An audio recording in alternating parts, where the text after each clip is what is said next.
Сәлем достар, сіздермен бірге кино айтушы. Мен бүгін сіздерге мелодрама, комедия жанрында 2020 жылы шыққан «Мой пропавший Валентин» фильмінің қысқаша сюжетін айтып беретін боламын.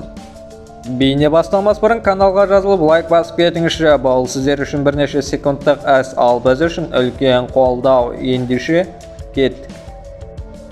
Біздің басты кейіпкерімізбен танысыңыздар. Есімі Ян Сё. Ол барлығын мерзімінен бұрын істейтін әдеті бар екен. Әзіл айтылмай жатып күліп қояды, оятқыш іске қосылмай тұрып ұйқысынан тұрып қояды.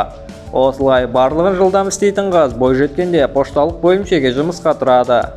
Оның Ата есімді күн сайын поштаға келіп тұратын келушісі бар екен. Әлгі жігіт күн сайын бір хат жіберіп отырады. Бұған қызыққан қыз, күнде жіберетін болсаң неге марка сатып ала салмайсың ба, кезекте күтіп тұрғанша дейді. Жігіт оның сұрағын жауапсыз қалдырады. Өзінің барлығын жылдам істейтін қабілетіне қарамастан Сё кедей өмір сүреді екен. Ең қарапайым тағамдарды жеп, жатақханаға ұқсас пәтерде өмір сүреді. Поштадан алған ашық хаттарды суретке түсіріп әлеуметтік желіге салады екен. Саяхатта жүрген сәттерін түсіргендей. Оның ең адал бір жазылушысы бар екен, есімі Эмми. Бір күні жолда кетіп бара жатқан қыз, қыздар тобын жаттықтырып жатқан Лю Венді көріп қалады. Сё да оларға қосылайын деп шешеді. Қыздың алыстан іс-қимылдарын қайталап тұрғанын байқап қойған жігіт оны бізге қосыл деп шақырады. Жаттығу аяқталғасын ақша төлегісі келмеген қыз тезірек кетуге тырысады. Алайда жігіт оны қуып жетіп алып, уайымдаудың қажеті жоқ, мен сабақ үшін ақша алмаймын дейді. Өзінің жеке нөмірлері жазылған карточкасын беріп, қызға бірнеше мадақтау сөздерін айтады. Осылай Сё өзінің қай жерде жұмыс істейтінін айтады, ал жігіт болса қолы босағанда оған келіп кететініне уәде береді. Кешке үйіне оралған қыз әкесінің отбасынан кеткен күнін есіне алады. Сөйтсе сол күні әкесі артынан жүгіріп келген қызына тофу алып келемін деп кетіпті. Бірақ сол күйі оралмаған. Осының салдарынан олардың отбасы басқа үйге көшуге тура келген. Сё сол кезде кілт тауып алыпты, бірақ онымен не ашқаны есінде қалмаған. Жаңа күн орнап, қыздың жұмыста отырғанын көреміз. Бір келуші кезекке қарамай жерде жатқан талонды алып менің кезегім дейді. Бірақ қыз бұның бәрін байқап, бұлай істемеу керек екенін айтады. Бұған еркек ашуланып жатырған кезде әлгі Вен келіп қалып араларына түседі. Осылай жігіт қызға хат жазып кездесуге шақырады. Бұған Сё қыз шамадан тыс жылдам жүрмей ме деп жазады. Бұған жігіт оның жылдамдығы сүйкімдірек деп жауап береді. Қыз өзінің ыңғайсыз сезініп қалады. Ертесіне қоғамдық көлікте кетіп бара жатқан шашаулы Сё бір еркектің жолаушы қызға қалай жақындап тұрғанын көреді. Оны дереу суретке түсіріп алады. Сонымен қатар мына жігіт сізге қарап тұр, танысып алмайсыз ба деп бір толық қызға тиіседі. Жұмысына келген кезде оған қолдан үй тамағын Вен алып келеді. Жігіттің алып келген тамағы оған қатты ұнайды. Жұмыстан кейін екеуі кино көруге барады. Осылай жолда келе жатқанда олар ертең Валентин, яғни махаббат күні екенін естеріне түседі. Сё болса өзінің ешқашан бұл күнді атап өтпегенін айтады. Жігіт болса мен онда ертең боспын деп өзінің бір кездері қызы болғанын, алайда оның аурудың салдарынан қайтыс болғанын айтады. Осының салдарынан ол өзінің балалық шағын өткізген балалар үйіне көмектесу мақсатында өз уақытының барлығын арнайды екен. Сё болса жеңімпаз 200 000 йен ақша алатын жарысқа қатысайық деген ұсыныс айтады. Жігіт келіскен соң екеуі қалған уақыттарын келе жатқан жарысқа дайындалумен өткізеді. Осыдан кейін олар ешкім жоқ автобусқа отырады. Екеуінің арасында романтикалық сәт туып жатқанда автобус тоқтап барлығын құртады. Ал екеуінің бұл сәттеріне күлуден басқа амалы қалмайды. Үйіне келгесін өзінің ең жақсы киімдерінің бірін таңдайды.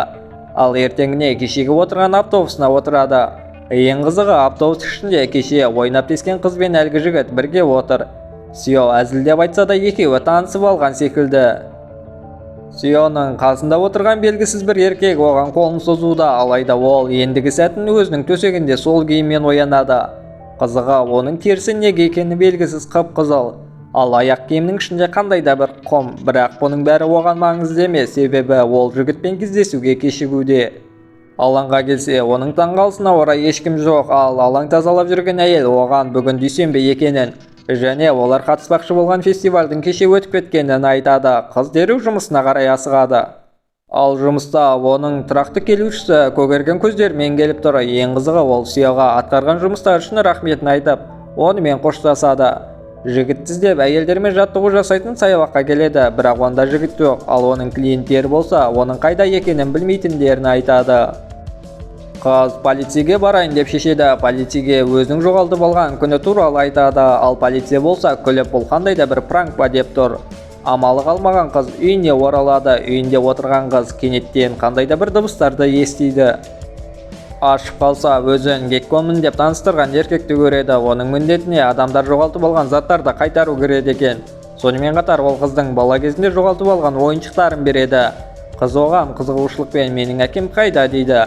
Геккон болса әкесінің манақпен ойнап отырған сәті түсірілген фотосын көрсетеді. Қыз енді жоғалтып алған күні жайында сұрайды, алайда кенеттен Геккон шкафты жауып тастайды. Осыдан кейін оянған қыз қазір ғана не болғанын түсіне алар емес. Ертесіне жұмысына бара жатқан қыз жолдан өзінің фотосын байқайды. Әлгі еркектен менің фотом сенде қайдан жүр деп сұрайды.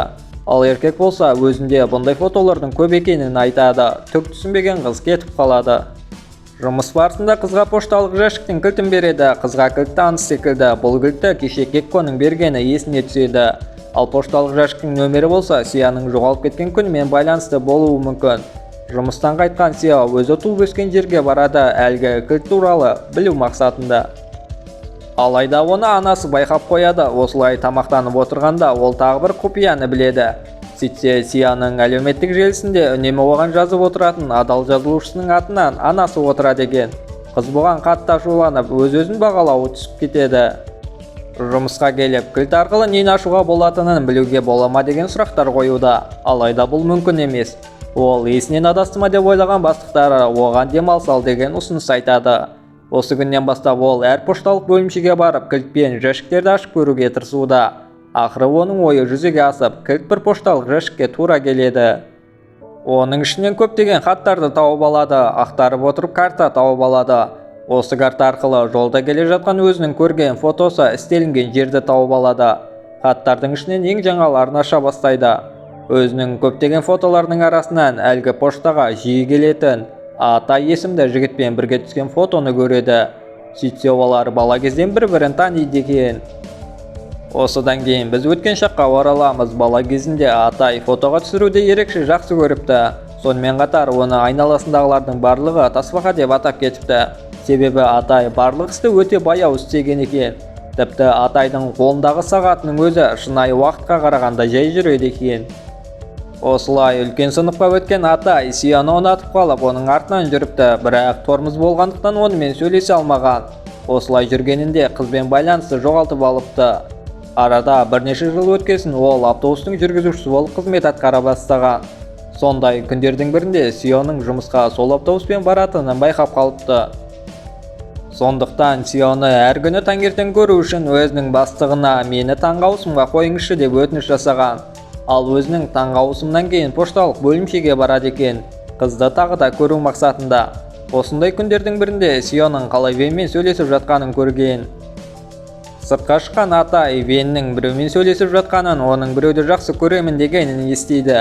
Менің қызыма ғашық болып жүрме деген жігіт оның артына түседі. Расымен де оны қандай да бір қызбен көреді. Әлгі қыз Венға тамақ береді. Ал Вен болса ол тамақты Сияға алып береді. Жұмыста отырған кезде Сия мен Венді бірге көреді. Сондықтан жолаушыларға автобустың бір жері сынып қалды, сіздерге кету керек деп олардың арттарынан түседі. Алайда оған хат түседі. Онда автобусты басқа тұрақ жайға қою керек екені жазылған. Сосын дәл осы автобусқа Сия мен Вен кіреді екен. Екеуі енді сүйісейін деп жатқан кезде автобустың тоқтап қалуына басты себепкерді осы Атай екен. Ал Сия кеткесін автобусқа Ванда кіреді. Сөйтсе Вен мына елден $500 000 қарызға сұрапты. Вен әлі ақшаны қайтармағандықтан еркектер біз саған бірнеше күн береміз дейді. Егер бермесең сені қиындықтар күтеді деп қорқытады. Кетер алдында Венға бірнеше сабақ береді. Қызын айналдырып алғанына көндіге алмай жүрген Атай оны да ұрайын деп шешеді. Алайда Атай өте баяу болғандықтан оның қолынан ойындағысын істеу келмейді. Арпалыс барысында олар кездейсоқ радионы қосып қалады. Ал онда Сияның өзінің ертеңгі күнді күтетінін айтады. Вен бұны естіп мәз. Ал Атайды бұл ашуландырады. Алайда қанша қаласа да Атай жеңіліске ұшырайды. Осы себептен ол поштаға сол күні көгеріп келіпті. Осыдан кейін қызық жағдай орын алған. Автобустың рөлінде отырып ұйықтап қалған Атай ертесіне оянып өзінің алғашқы шыбынын ұстаған кезде бүкіл әлемнің қатып қалғанын көреді. Велосипедті мініп бүкіл қала бойынша Сияны іздейді. Оны автобустың ішінен тауып алып рөлге отырып автобусты айдай жөнеледі. Жол барысында оған олардың бала кезінде қалай апатқа түскенін айтады. Осыдан кейін екеуін бір ауруханаға апарыпты. Алайда қыз апат кезінде қатты жарақат алмағандықтан дәрігерлер оған ерте кетуге рұқсат берген. Бірақ екеуі кетер алдында бір-бірімізге хат жазып отырамыз деген уәде беріпті. Осы кезде Атай өзінің әкесінің пошталық жәшігінің кілтін берген. Осы жәшікке ол жазып тұру керек болған. Осындай күндердің бір күні жігіт Сияның әлгі жәшіктен алыста тұратынын біледі. Бірақ соған қарамастан оның хаттарды алмайтынын біле тұрып әлгі жәшікке хат жаза берген. Осы уақытта олар әлгі жағажайға да келіп жетеді. Ол Сияны түсіріп, оны бір-екі рет суретке түсіреді. Ал қайтып келе жатқанда жолда келе жатқан Сияның әкесін көреді. Сөйтсе, әкесі де бірнеше рет осындай қатып қалған әлемге тап болыпты. Әкесі де Атай секілді өте баяу екен. Олардың дәл осы баяулық қабілеті осындай қатып қалған әлемге тап болуға мүмкіндік ашады екен. Сия болса дәл осылай өзінің бір күнін жоғалтқан.